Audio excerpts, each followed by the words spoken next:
They told him it was impossible. The top neurologists at Johns Hopkins, the specialists in Zurich. They all said the same thing: Sophia Moretti would never take another step. Her father, Lorenzo Moretti, the most feared capo in New York, had enough money to buy nations. But he couldn't buy a miracle. He had resigned himself to a life of cold vengeance and a paralyzed daughter. That was until the new maid arrived. She wasn't just there to clean. She was hiding a secret that could heal his daughter or get them all killed. This is the story of how a woman with nothing changed the man who had everything. The iron gates of the estate in Saddle River, New Jersey, didn't just close. They sealed the world out with a heavy hydraulic hiss. Clara Holloway sat in the back of the blacked-out SUV, her hands folded tightly in her lap to stop them from trembling. The driver, a man with a neck thick as a tree stump and a scar running through his left eyebrow, hadn't spoken a word since picking her up at the train station. He didn't need to. The Glock 19, visibly printing against his tailored suit jacket, said enough. Clara wasn't Clara Holloway here.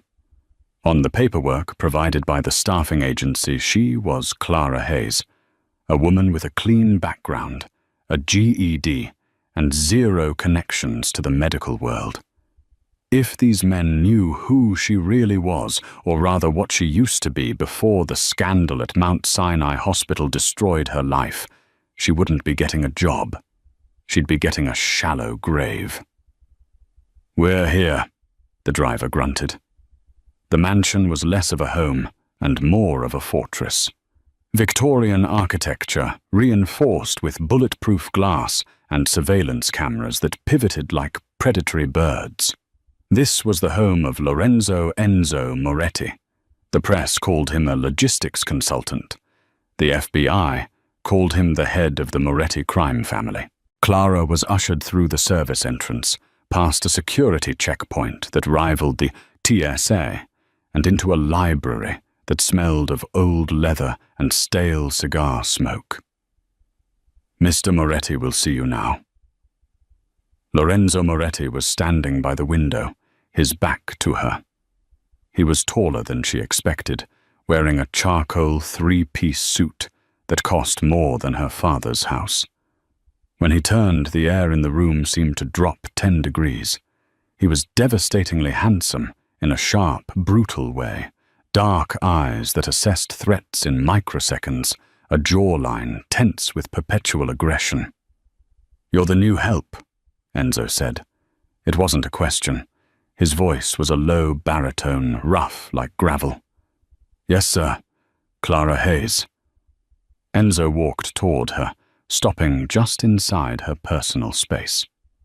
"Let's get the rules straight, Miss Hayes.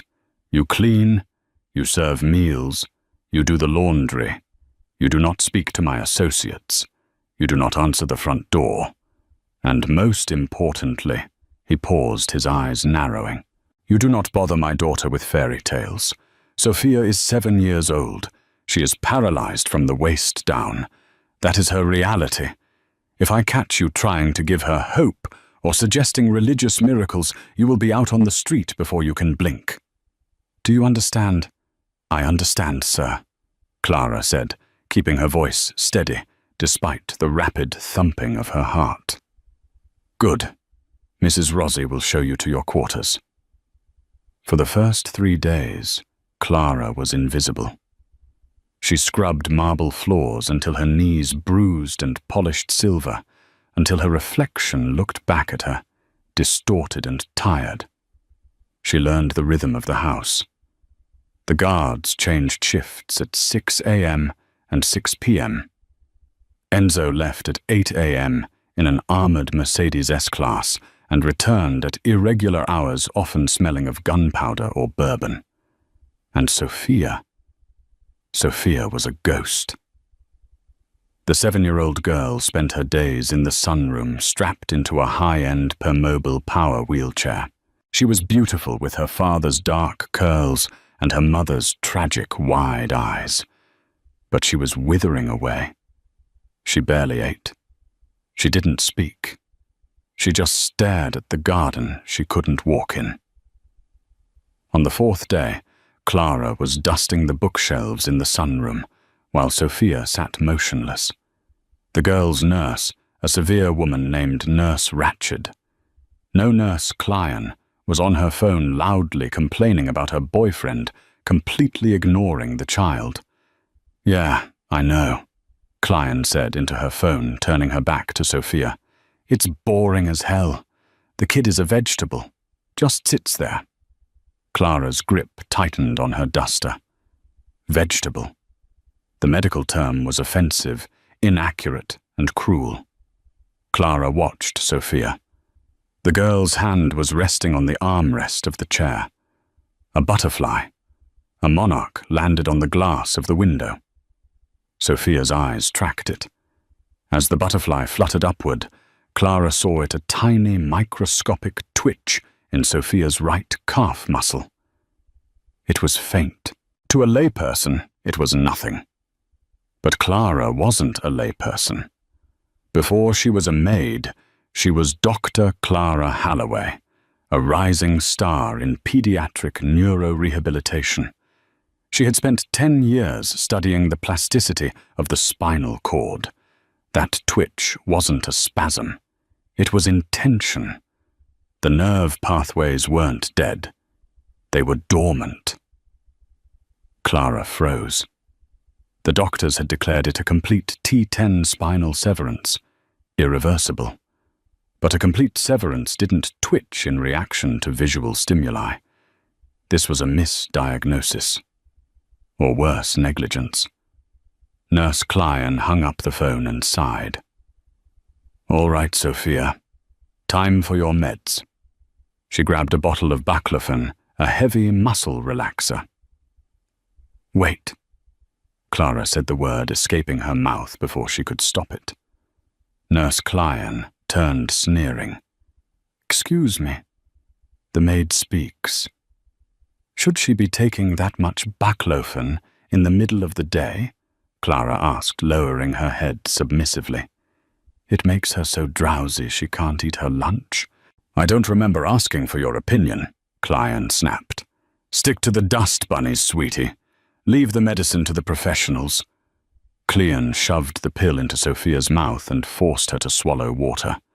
Within 20 minutes, the light in Sophia's eyes dimmed, and she slumped in her chair, the twitch gone, the potential buried under chemical sedation. Clara walked out of the room, her blood boiling. They weren't treating her. They were sedating her. Enzo Moretti thought he was protecting his daughter, but he was paying people to keep her in a coma. Clara knew the risks. She knew Enzo had threatened to fire her or worse for interfering, but she looked at the security cameras in the hallway and made a choice. She couldn't be a doctor here, but she could be something else. She waited until nightfall. The mansion was quiet, save for the hum of the HVAC system and the occasional crunch of tires on gravel outside as the perimeter guard circled. It was 2 o'clock in the morning. Clara crept out of the servants' quarters. She wasn't wearing her maid uniform. She wore black yoga pants and a fitted t-shirt, remnants of her old life. She moved silently, avoiding the floorboards she had identified as squeaky during her cleaning shifts. She reached Sophia's room. The door was ajar. A nightlight cast a soft pink glow over the room. Sophia was asleep, but restlessly. The heavy blankets were tucked tight around her legs, a psychological cage. Clara approached the bed. She whispered, "Sophia." The girl's eyes snapped open. She didn't scream. She was too used to being handled by strangers. She just looked terrified. "It's okay," Clara whispered, kneeling by the bed. "I'm Clara, the one who cleans the library. I'm not going to hurt you." Sophia stared at her, blinking slowly. "I saw you watching the butterfly today," Clara said softly. "I saw your leg move." Sophia's eyes widened. She shook her head slightly. No. Everyone said she couldn't move. I saw it. Clara insisted, her voice fierce, but hushed. The doctors, they think your legs are asleep forever, but I think they're just waiting for you to wake them up. Clara pulled the blanket back. Sophia's legs were atrophied thin from months of disuse. Clara placed her hands gently on Sophia's ankles. I'm going to press on a spot near your ankle. Tell me if you feel anything. Not pain, just pressure. Clara found the posterior tibial nerve. She applied specific targeted pressure, a technique she had published a paper on 3 years ago. Sophia gasped. You felt that? Clara asked. Sophia nodded, tears welling in her eyes. It tingled. Clara's heart soared. Sensation. The cord wasn't severed. It was likely compressed, or the initial swelling had gone down, and the nerves were trying to reconnect. But the heavy sedation and lack of therapy had caused learned non-use. Listen to me, Sophia, Clara said, leaning in close. We can fix this, but it has to be our secret. Your daddy, he's sad and he's scared. If he knows, he might stop us, because he doesn't want you to get hurt. We have to be ninjas. Can you be a ninja with me? A tiny, fragile smile broke across Sophia's face. It was the first time she had smiled in 6 months. She nodded. Okay, we start now. For the next 2 weeks, Clara lived a double life. By day, she was the submissive maid, keeping her head down, taking verbal abuse from Nurse Clyan and avoiding Enzo's piercing gaze. By night, she was a physical therapist again. She didn't have equipment, so she improvised. She used heavy encyclopedias as weights. She used a silk scarf to help Sophia lift her legs. She massaged the atrophied muscles to stimulate blood flow, flushing out the sedatives that Nurse Clyan pumped into her during the day. The progress was slow, agonizingly so, but it was real. On the 10th night, Sophia moved her right big toe on command. On the 14th night, she could flex her ankle. But the danger was growing. One morning, Enzo didn't leave at 8 a.m. Clara was in the kitchen polishing the copper pots when Enzo stormed in, his phone pressed to his ear. He looked furious. He slammed a file onto the marble island, startling Clara. I don't care what the leverage is, Stefano. Enzo roared into the phone. The shipment was light. Find out who skimmed off the top, or I will bury them in the foundation of the new casino. He hung up and threw the phone onto the counter. He looked at Clara, his eyes wild with stress. He rubbed his temples. Coffee, he barked. Black. Yes, sir. Clara moved quickly, pouring a fresh cup from the French press. As she handed it to him, she noticed his hand was shaking. Not from fear. Enzo Moretti feared nothing but from exhaustion. He took a sip and looked at her. Really looked at her. You look tired, Hayes. You not sleeping? Clara froze. I sleep fine, sir. Just, the house is large. Lots to clean. Enzo narrowed his eyes. You've been here 2 weeks. Usually the maids quit by now. Or Cleon fires them. I need the job, sir. Enzo took a step closer. He smelled of sandalwood and danger. My daughter seems different, brighter. She actually ate breakfast today. Clara held her breath. That's good to hear, sir. Is it you? Enzo asked, his voice low. Sir. Are you feeding her sugar? Telling her stories? I warned you. I haven't told her any stories, Mr. Moretti. Maybe she's just Getting better." Enzo laughed, a dry, humorless sound. "She doesn't get better. That's the point." He finished the coffee and slammed the mug down. "Keep the house clean. Stay out of the way. I have a meeting here tonight. The underbosses are coming. Stay in your room after 8 p.m. If I see you wandering the halls, I'll assume you're a spy." "Yes, sir." That night, the house was swarming with men. SUVs lined the driveway. The air was thick with cigar smoke and tension. Clara stayed in her room, as ordered, but her mind was on Sophia. Tonight was a breakthrough night. They were going to try standing for the first time. She checked her watch. 11 p.m. The meeting should be over. The house was quiet. Clara opened her door and slipped into the hallway. She moved toward the staircase. Below in the foyer, the lights were dim. She thought everyone had left. She reached Sophia's room and slipped inside. Sophia was awake, eyes shining in the dark. "Ready," Sophia whispered. "Ready." Clara helped Sophia sit up. She slid Sophia's feet to the floor. "Okay, hold my hands. On 3. 1, 2, 3. Sophia strained. Her little legs shook violently. Sweat popped out on her forehead. Clara took 80% of the weight, then 70%. "Push, Sophia. Push through the heels," Clara whispered urgently. Sophia gritted her teeth. She stood. Her knees were locked, shaking, but she was upright. I'm doing it. Sophia squeaked. "You are. You're amazing."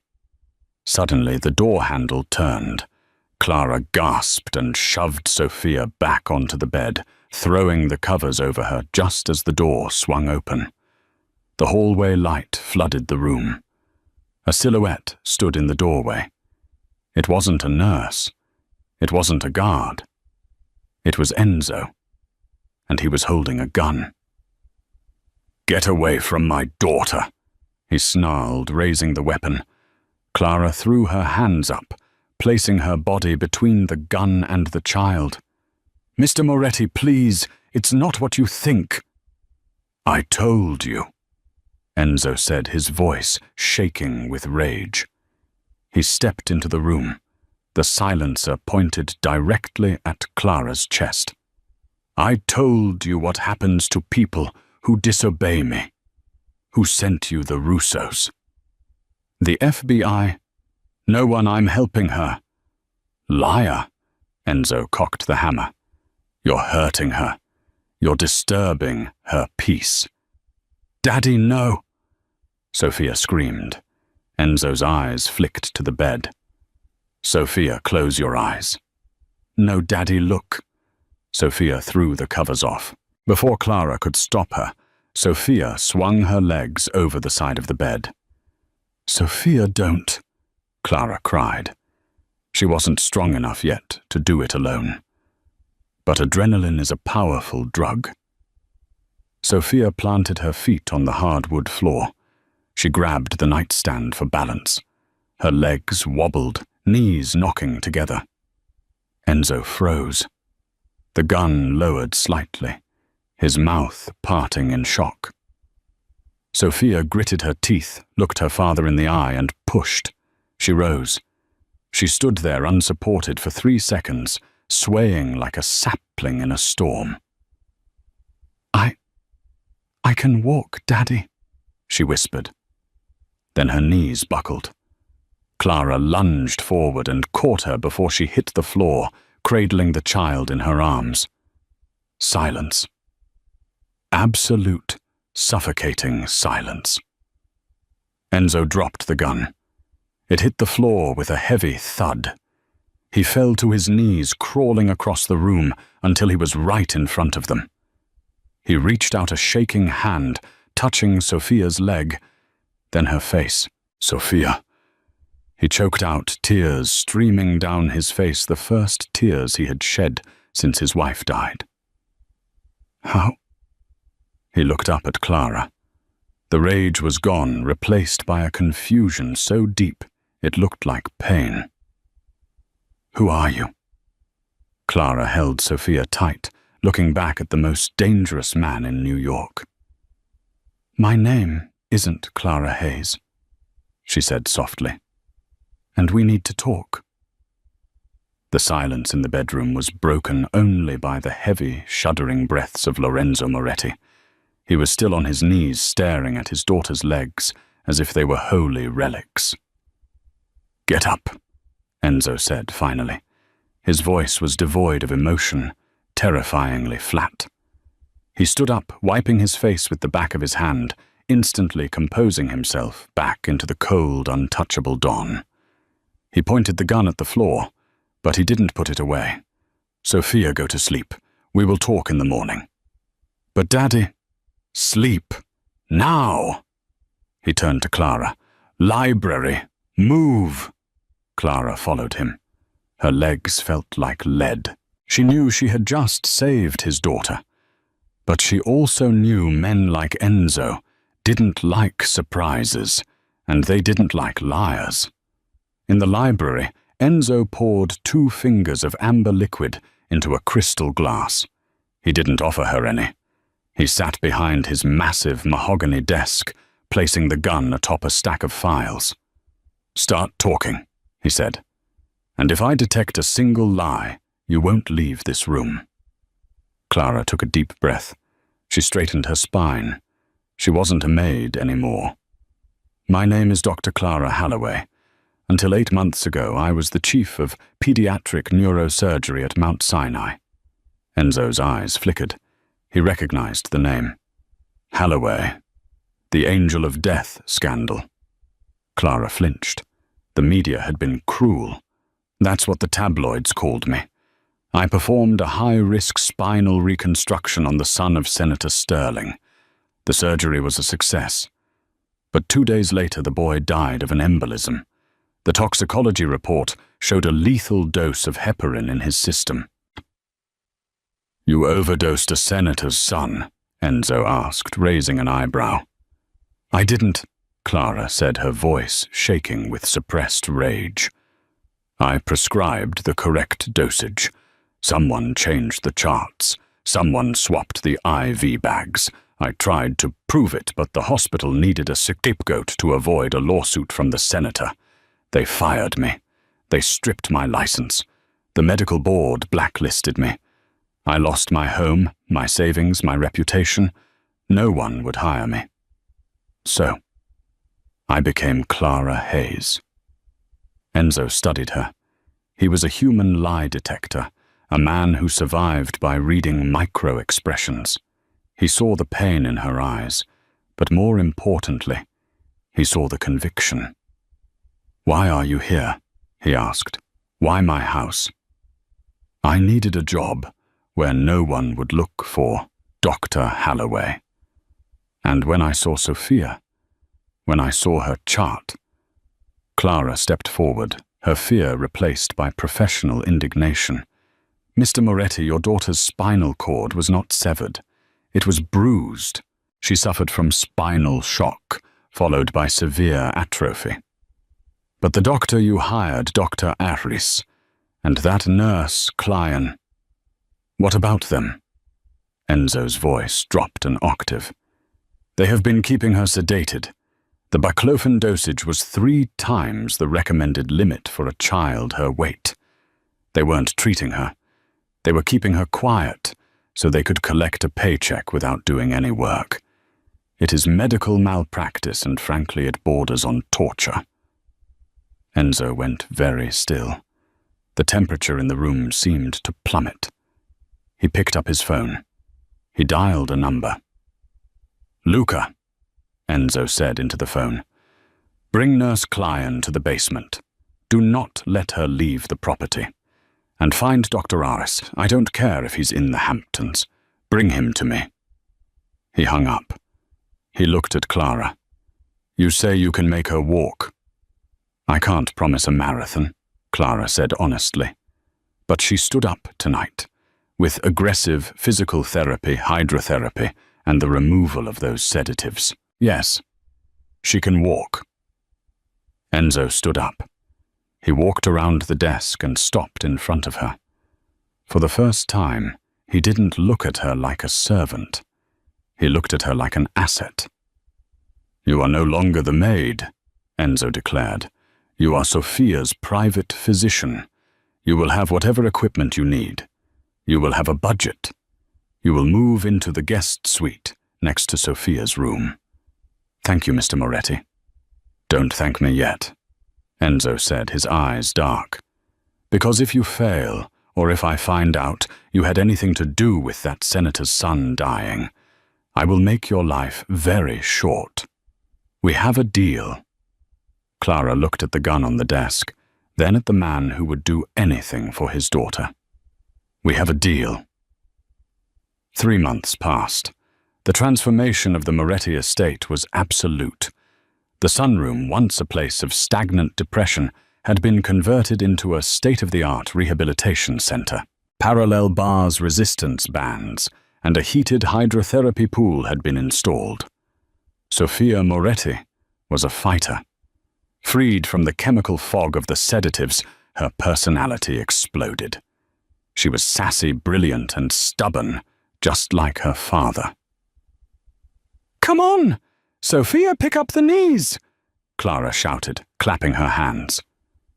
Sophia was in the parallel bars, sweat dripping down her nose. She wore custom-made leg braces. "I hate this," she grunted. "I know you hate it. Do it anyway." Sophia groaned, but she took another step, then another. She reached the end of the bars and looked up.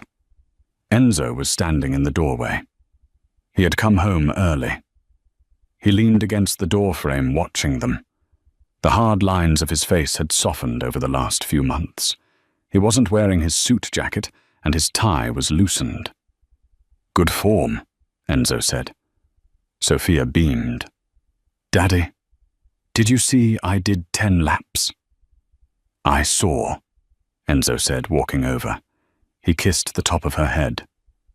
"Go get cleaned up. Mrs. Rossi made lasagna."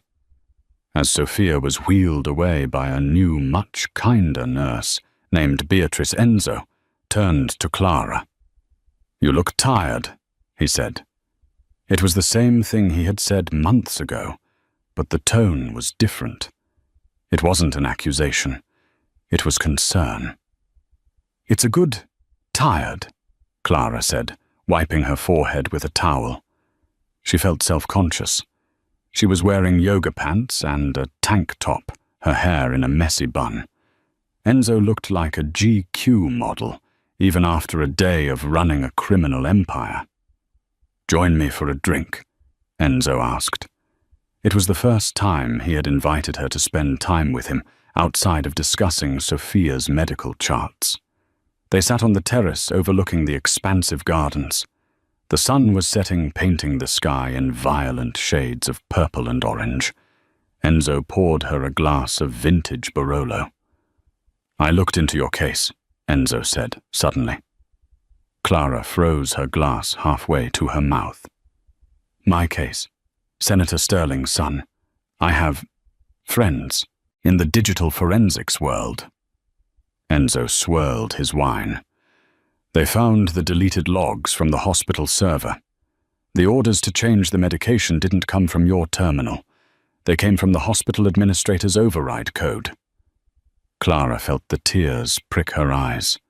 "I knew it, but I couldn't prove it." "You couldn't. I could."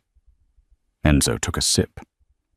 The administrator had a sudden gambling debt paid off 2 days after the boy died, paid by a shell company linked to Senator Sterling's political rival. It was a hit. The boy was collateral damage to ruin the senator's re-election. You were just the fall guy. Clara stared at him. The weight that had been crushing her chest for a year suddenly lifted, leaving her lightheaded. "You found proof." "I have the logs on a drive," Enzo said calmly. "I sent a copy to the FBI anonymously this morning. By tomorrow, your name will be cleared. You can go back to being Dr. Halloway. You can work at any hospital in the world, Bull.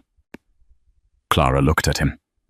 This man, a criminal, a killer, had done more for her justice in 3 months than the legal system had done in a year. Why? She whispered. Enzo looked at her. His dark eyes locked onto hers. The air between them crackled with an unspoken tension that had been building for weeks. Because you gave me my daughter back, and the Morettis always pay their debts. He leaned in closer. Clara's heart hammered against her ribs. He was close enough that she could smell the expensive scotch and the danger radiating off him. So, Enzo said, his voice low, now that you're free, will you leave? Clara looked at his lips, then his eyes. She thought of the sterile white halls of Mount Sinai. She thought of the lonely apartment she used to live in. Then she thought of Sophia's laugh and the way Enzo looked at her right now. I haven't finished the job, Clara whispered. She's not walking unassisted yet. Enzo smiled. It was a genuine, devastating smile. He reached out and tucked a loose strand of hair behind her ear. His fingers lingered on her jaw. Good. He leaned in. Clara didn't pull away. Their lips were inches apart. Boom! The explosion shattered the evening. The front gates of the estate erupted in a fireball of twisted metal and concrete. The ground shook. Car alarms began to wail instantly.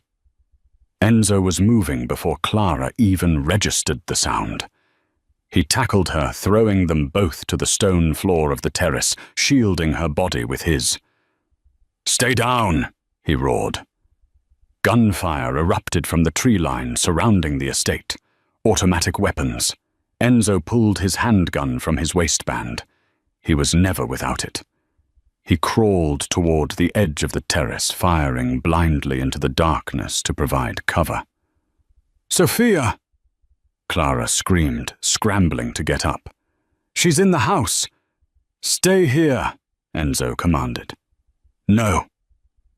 Clara scrambled to her feet, adrenaline flooding her system. She ran toward the French doors, leading back into the house. The hallway was chaos. The security team was engaging targets outside. Glass was shattering everywhere. Clara sprinted toward the dining room. She found Sophia on the floor, her wheelchair tipped over. Nurse Beatrice was cowering under the table. Sophia! Clara slid across the floor, grabbing the girl. Clara, I'm scared. I've got you. Clara scooped the child up. She wasn't strong enough to run fast with a 7-year-old, but she had to try. Suddenly, the back door of the kitchen was kicked in. 2 men in black tactical gear stormed in. They weren't police. They wore masks with a silver viper emblem stitched on the neck. The Valentis, the rival family. One of the men spotted Clara. He raised his rifle. Don't shoot the girl, the other shouted. The boss wants her alive. She's the leverage. The man marched forward, grabbing Clara by the hair. She screamed, lashing out, clawing at his face. She managed to rip his mask slightly, revealing a scar on his chin. Let her go. Enzo appeared in the doorway of the kitchen, his suit covered in dust, his gun raised. But he was too late. The second gunman had a pistol pressed to Sophia's head. Drop it, Moretti, the gunman shouted. Drop it, or the miracle child dies. Enzo froze. His eyes were wide, filled with a terror Clara had never seen. Slowly, he lowered his gun. He placed it on the floor. Let them go, Enzo said, his voice shaking. Take me. I'm the one you want. The gunman laughed. No, Enzo. You took our shipment. You humiliated the Valentis. We don't want you dead. We want you to suffer. The man holding Clara pistol-whipped her. The world exploded in white light, and she crumpled to the floor, semi-conscious. Through her blurring vision, she saw them dragging Sophia away. She heard Sophia screaming, "Daddy, Clara! No!" Enzo lunged forward, but the gunman shot him. Enzo fell back, clutching his shoulder blood, spurting through his fingers. The men dragged Sophia out the back door into the night. Clara lay on the cold tiles, her vision fading to black. The last thing she saw was Enzo, the invincible Mafia Don, crawling across the floor toward the door, leaving a trail of blood reaching out for the daughter he had just lost again. The silence that followed the raid was heavier than the gunfire. The kitchen looked like a slaughterhouse, shattered porcelain bullet holes in the custom cabinetry, and blood, too much blood, smearing the pristine white marble. Clara gasped, pulling herself up from the cold floor. Her head throbbed where the pistol had struck her, a warm trickle of blood running down her temple. "Enzo," she croaked.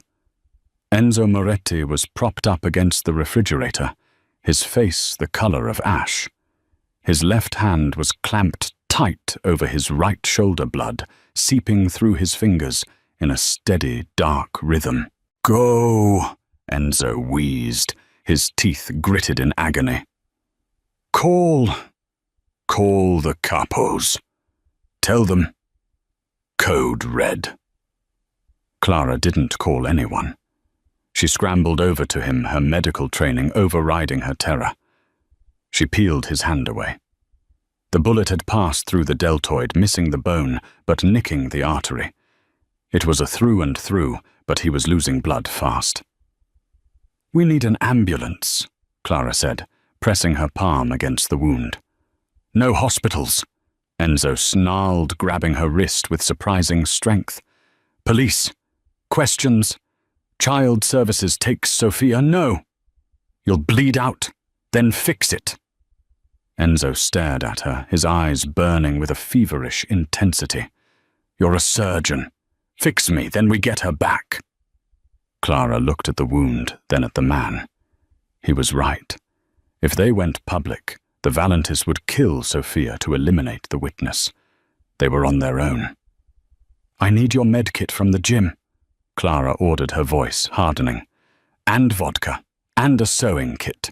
10 minutes later, Enzo Moretti lay on his own kitchen island, while Clara Holloway performed field surgery without anesthesia.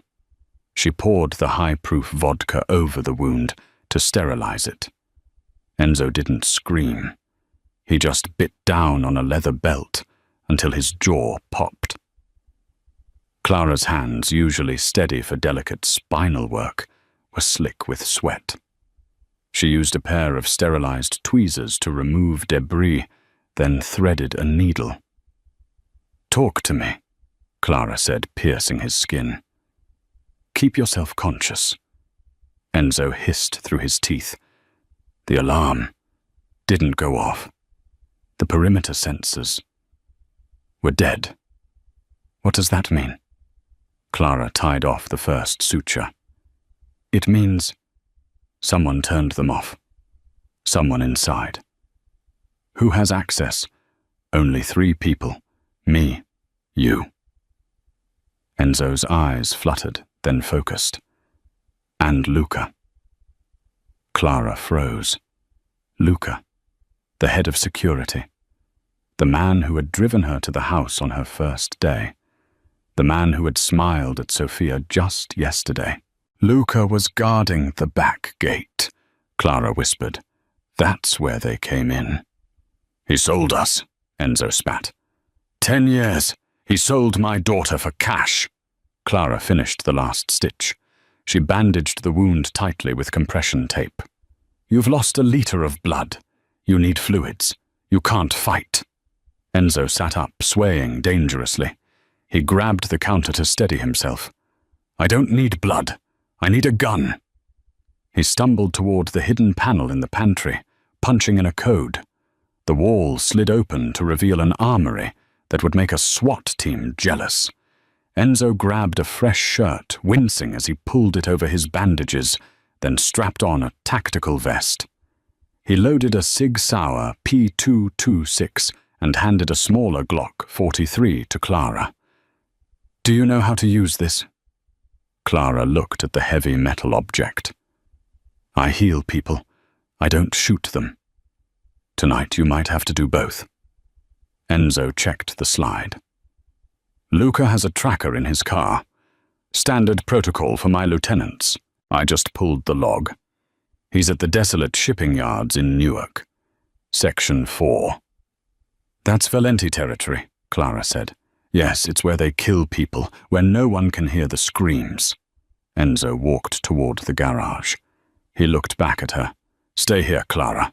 Lock the doors." Clara grabbed the Glock and followed him. "She's my patient, and you can barely walk straight.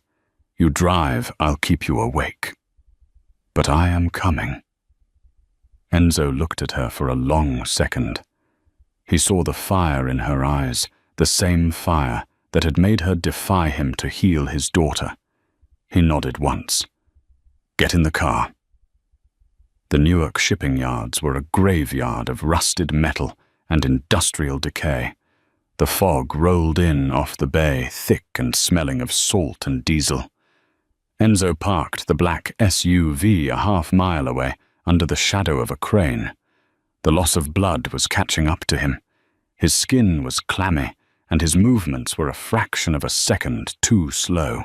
"Here," Clara whispered, handing him 2 ibuprofen and a bottle of water.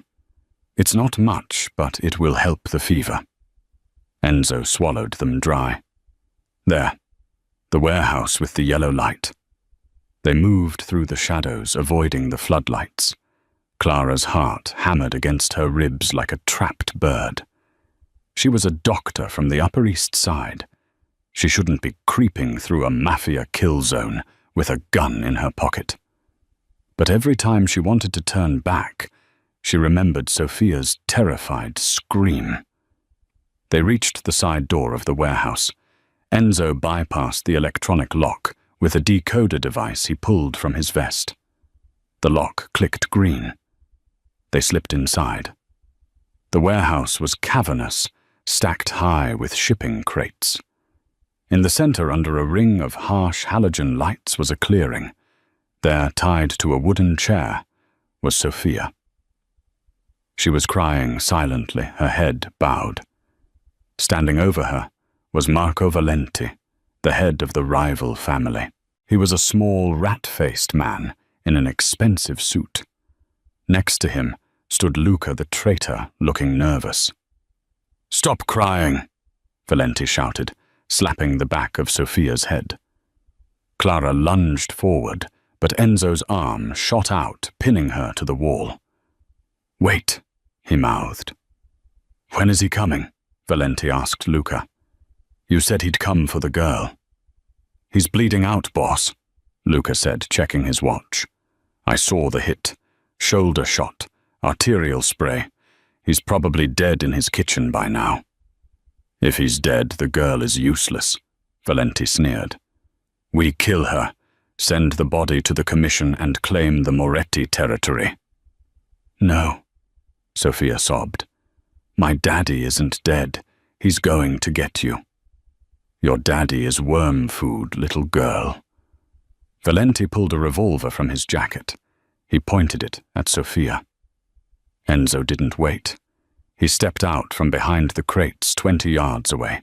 His aim was steady, despite the blood loss. "Valenti!" Enzo roared. Marco Valenti spun around. Bang! Bang! Enzo fired 2 shots. One took a guard on the catwalk down. The other shattered the light fixture above Valenti, plunging the center of the room into semi-darkness. "Kill him!" Valenti screamed, diving behind a crate. Chaos erupted. Bullets tore through the air, chipping the concrete floor. "Clara, get to Sophia!" Enzo shouted, laying down suppression fire. "I'll draw them off." Enzo broke cover, running to the left, firing his Sig Sauer with deadly precision. He was a force of nature, running on pure adrenaline and rage. He took a bullet to the tactical vest, grunted, but kept moving, drawing the 3 remaining guards away from the center. Clara sprinted toward Sophia. "Clara!" Sophia shrieked. Clara reached to the chair. She holstered her gun and frantically worked on the ropes. "I've got you, baby. I've got you." "Look out!" Sophia screamed. Clara turned. Luca was there. The traitorous bodyguard lunged at Clara, tackling her to the concrete. He was twice her size. He pinned her down, his hands closing around her throat. "You should have stayed cleaning toilets, Doc," Luca snarled, squeezing. Clara clawed at his face, gasping for air.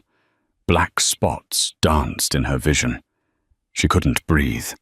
She reached for her belt, but the gun had skittered away. "Clara!" Sophia cried, struggling against her loosened ropes. Clara's hand scrabbled on the floor. Her fingers brushed against something sharp, a shard of the shattered light bulb. She gripped it. With her last ounce of strength, she swung her arm in a tight arc and drove the glass shard into the side of Luca's neck. Luca gasped, his eyes bulging. He let go of her throat, clutching his neck as blood spurted between his fingers. He collapsed sideways, gurgling. Clara rolled over, coughing violently, inhaling sweet, dusty air. She scrambled up, grabbed a knife from Luca's belt, and slashed Sophia's ropes. "Run!" Clara rasped, grabbing Sophia's hand. "Run to the exit, not without Daddy." Across the warehouse, the gunfire had stopped. Clara froze. "Enzo." Silence. Then a laugh. It was Valenti. "Come out, Dr. Hayes," Valenti shouted. "Or should I say Dr. Halloway? I did my research, too." Clara stepped out from behind the crates, pulling Sophia behind her. In the center of the room, Enzo was on his knees. He had run out of ammo. 2 guards had their rifles trained on him. Valenti stood over him, pressing the barrel of his revolver against Enzo's forehead. Enzo looked bad. His bandages had soaked through. He was pale, sweating profusely. He looked at Clara and shook his head slightly. "Don't come out. Let him go." Clara said, her voice shaking but loud. She raised the Glock she had recovered from the floor. Her hands were trembling. "Drop the gun, sweetheart," Valenti smiled. "Or I paint the floor with his brains." Clara hesitated. "Do it." Valenti cocked the hammer. Clara slowly lowered the gun. She kicked it away. "Good," Valenti sneered. "Now bring the girl here. We're going to have a little family reunion before I end the Moretti line for good." Clara walked forward, Sophia clutching her hand. She looked at Enzo. He looked defeated, his eyes full of apology. "I failed you," his eyes said. But Clara wasn't looking at his eyes. She was looking at his hand. It was resting on his thigh, inches away from a hidden boot knife she knew he carried. She needed a distraction. She needed 1 second of confusion. Clara looked at Valenti. "Wait, you don't want to kill him yet?" "Oh." Valenti raised an eyebrow. "Why not?" "Because," Clara said, her mind racing, "he doesn't have the codes to the offshore accounts. I do." Valenti paused. Greed flickered in his eyes. I'm the one who handles the medical trusts," Clara lied, stepping closer. $50 million in bearer bonds, in a Swiss account. If you kill him, the biometric lock seals it forever. But I know the bypass. It was complete gibberish. But greed makes men stupid. Is that true? Valenti looked down at Enzo. Enzo didn't hesitate. He played along. "Don't tell him, Clara," he shouted, feigning panic. Valenti laughed. Well, well, looks like the maid is the golden goose." He turned his gun slightly away from Enzo's head, pointing it toward Clara. "Tell me the code." "Come closer," Clara whispered. Valenti took a step toward her. That was the mistake. Enzo moved. It was a blur of motion. He snatched the boot knife, surged upward, and drove the blade into Valenti's thigh. Valenti screamed, the gun firing wildly into the ceiling. Enzo tackled him. They rolled on the floor. The other two guards raised their rifles, but they couldn't shoot without hitting their boss. "Sophia, get down!" Clara screamed, diving for the discarded Glock. She grabbed it. She rolled onto her back. She aimed at the guard on the left. She remembered her anatomy classes: thoracic cavity, center mass. She pulled the trigger. The gun kicked hard. The guard dropped. The second guard swung his rifle toward her. Bang! A shot rang out from the floor. Enzo, entangled with Valenti, had managed to wrestle the revolver free. He shot the second guard in the chest. Valenti, bleeding and desperate, scrambled backward, trying to reach a dropped knife. Enzo stood up. He swayed, blood dripping from his shoulder, but he stood tall. He looked like the angel of death. He walked over to Valenti. "Please," Valenti begged, holding up a hand. "Enzo, we can make a deal. Half my territory." "You touched my daughter," Enzo said softly. "Enzo, wait. There are no deals for child killers." Enzo raised the revolver and fired once. Silence returned to the warehouse, absolute and final. Enzo dropped the gun. He turned toward Clara and Sophia. He took one step, reached out his hand, and then his eyes rolled back. He collapsed face forward onto the concrete. "Daddy!" Sophia screamed. Clara was there in a second, turning him over. He wasn't breathing. His pulse was thready, almost non-existent. The exertion had torn his artery completely open. "No, no, no," Clara sobbed, ripping her shirt to make a compress. "Enzo, stay with me. You don't get to die now, not after all this," she began. CPR. 1, 2, 3, 4. "Come on," she screamed, pounding on his chest. Sophia knelt beside her, holding her father's hand, tears streaming down her face. "Daddy, please wake up. I can walk, Daddy, I can walk. Please watch me walk." Clara pumped his chest. "Come on, Enzo." But he didn't move. The helicopter ride was a blur of noise and flashing lights. Clara wasn't just a passenger, she was the lifeline. While the flight medic worked the defibrillator, Clara was clamping the artery with her bare hands, screaming orders over the roar of the rotors. "Push 2 milligrams of epinephrine. Do not let him flatline again." They touched down on the helipad of New York Presbyterian. A trauma team was waiting, swarming the stretcher like white ants. "Who is the patient?" the trauma surgeon shouted as they ran toward the OR doors. "Lorenzo Moretti. Gunshot wound to the right deltoid, severed axillary artery, massive hemorrhagic shock. He's been down for 12 minutes.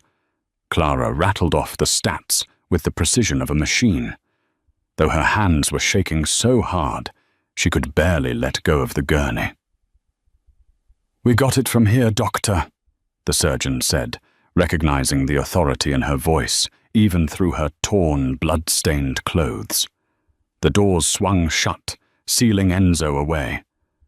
Clara stood there in the sterile hallway, looking at her hands. They were covered in his blood. "Clara." A small voice broke through the haze. Sophia was sitting in a wheelchair by the nurse's station, wrapped in a foil shock blanket. She looked tiny and broken. Clara walked over and collapsed to her knees, hugging the girl. They didn't speak. They just held on to each other, the only two people in the world who understood the cost of this night. The next 48 hours were an agonizing purgatory. The hospital wing was locked down. The remaining Moretti soldiers patrolled the corridors, suits grim hands near their waistbands. But they let Clara pass. She was no longer the help. She was the savior. Clara sat by Enzo's bedside in the ICU. He was hooked up to a ventilator, a web of tubes keeping him tethered to the living world. He looked pale, almost translucent, but the rhythm on the monitor was steady. Beep, beep, beep. She held his hand. "You promised," she whispered to his unconscious form. "You said Morettis always pay their debts. You owe me a life, Enzo. Wake up and pay it." On the third morning, the sun was streaming through the blinds, hitting the linoleum floor. Clara had fallen asleep in the uncomfortable plastic chair, her head resting on the bed rail. She felt a hand brush her hair. Clara bolted upright. Enzo was awake. His eyes were heavy, drugged, but open. He was looking at her with an expression of pure exhaustion and something else, something softer. "You?" Enzo rasped his throat dry from the intubation tube that had just been removed. "You talk in your sleep." Clara let out a sob that was half laugh, half cry. She grabbed a cup of ice chips and fed him one. "And you sleep too much." Enzo swallowed the ice. He looked around the room, then panic flickered in his eyes. "Sophia, she's safe," Clara promised, squeezing his hand. "She's with Mrs. Rossi in the family waiting room. She's walking, Enzo. She walked into the hospital to see you yesterday." Enzo closed his eyes, a single tear leaking out. He took a deep breath, his chest heaving with emotion. "And Valenti?" "Dead," Clara said, her voice hard. "The police ruled it self-defense. My testimony cleared you. The Valenti family has dissolved. You won." Enzo looked at her. He squeezed her hand, his grip weak but determined. "I didn't win. We won." He pulled her closer. Clara leaned in, resting her forehead against his. "I know who you are now, Clara," Enzo whispered. "Not Dr. Hayes, not just Dr. Halloway. You are the woman who saved my soul." "I was just doing my job," she whispered back. "No," Enzo said. He turned his head and kissed the palm of her hand. "You were doing what a mother would do." The word hung in the air, heavy and sweet. 1 year later. The garden of the Saddle River estate was in full bloom. It was no longer a fortress. The high walls remained, but the gates were open. Music floated through the air, a string quartet playing Vivaldi. Tables were set with white linens and crystal. The elite of New York were there, but not just the underworld figures.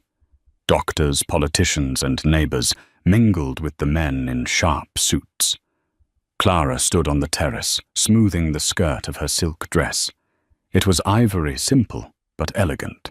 She wore a necklace of sapphires, Enzo's gift. Nervous? Enzo stepped up behind her, wrapping his arms around her waist. He wore a tuxedo that fit perfectly, his shoulder fully healed, though a scar remained a reminder of the night everything changed. "A little," Clara admitted, leaning back into him. "It's a big day." "It's just a party," Enzo teased, kissing her neck. "It's not just a party. It's the opening of the foundation." They looked out at the lawn. A banner hung between 2 oak trees, the Sophia Moretti Foundation for Pediatric Spinal Recovery. And there in the center of the lawn was the miracle. Sophia, now 8 years old, was running. She wasn't fast, and she wore lightweight carbon fiber braces on her lower legs. But she was running. She was chasing a golden retriever puppy, laughing her dark curls, bouncing in the sunlight. There was no wheelchair in sight. She tripped on the grass and fell. Clara gasped and started to move forward, but Enzo held her back. "Wait," he whispered. "Watch." Sophia didn't cry. She didn't look for help. She placed her hands on the ground, pushed her knees up, and stood. She brushed the grass off her dress, yelled "Gotcha!" at the dog, and kept running. Enzo smiled, a look of profound peace on his face that Clara had never thought possible when she first walked into his library. "She doesn't need us anymore," Enzo said. "She'll always need us," Clara corrected. "Just differently." Enzo turned Clara around to face him. The dangerous Don was gone, replaced by a man who had everything he ever wanted right in his arms. "I have a new contract for you," Enzo said, reaching into his pocket. "Oh, is the pay good?" Clara smiled. "The pay is terrible," Enzo said, his eyes twinkling. "Long hours, difficult boss, no vacation days, and you have to deal with a very stubborn teenager eventually." He dropped to one knee. The chatter in the garden died down as guests realized what was happening. Sophia stopped running and covered her mouth with her hands, grinning. Enzo pulled out a velvet box. Inside sat a diamond that caught the sunlight, fracturing it into 1,000 rainbows. "Clara Holloway," Enzo said, his voice ringing clear across the silent garden. "You walked into the lion's den and tamed the beast. You gave my daughter her legs, and you gave me my heart. Will you marry us?" Clara looked at him, then at Sophia, who was giving her 2 thumbs up from the lawn. She looked back at the man who had been a villain, a protector, and now her love. "Yes," Clara whispered, tears spilling over. "Yes, I will." Enzo stood and kissed her a deep, passionate kiss that sealed the promise. The garden erupted in applause. Sophia ran over on her own 2 feet and hugged their legs, burying her face in the folds of Clara's dress. As the sun set over the estate, casting long golden shadows across the grass, Clara realized that the cage was gone. They were free, and for the first time in a long time, the future wasn't something to fear.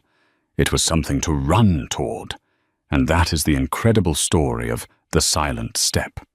Who would have thought that a disgraced doctor and a dangerous mafia don could find salvation in each other?